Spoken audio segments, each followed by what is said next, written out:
Hi friends. బరువు తగ్గాలని మరీ తక్కువ తింటే ఏమవుతుందో ఇప్పుడు తెలుసుకుందాం. అధిక బరువుతో బాధపడే కొందరు ఆ బరువును తగ్గేందుకు ఆహారాన్ని తీసుకోవడం తగ్గిస్తుంటారు. మధ్యాహ్నం తిని రాత్రి వేళ ఎలాంటి ఆహారం తీసుకోరు. ఇలా చేస్తే బరువు తగ్గుతామని భావిస్తారు. అయితే ఇది సరైన విధానం కాదంటున్నారు నిపుణులు. దీనివల్ల ఆహారంలో పోషకాలు తగ్గి శరీరం సరిగా పనిచేయదని, పోషకాహార లోపం వల్ల శరీరంలో పేరుకున్న కొవ్వు కరగడం కూడా కష్టమవుతుందని చెబుతున్నారు. పోషకాహార లోపం హార్మోన్ల అసమతుల్యతకు దారితీస్తుంది.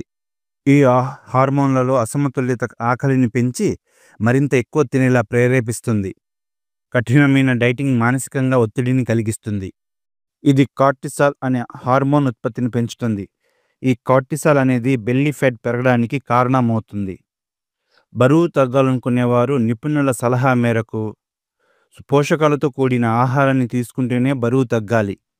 ముఖ్యంగా జంక్ ఫుడ్, షుగర్ ఐటమ్స్ కాకుండా ఆకుకూరలు, పండ్లు, కూరగాయలు తినడం వల్ల బరువు పెరగకుండా అడ్డుకోవచ్చు.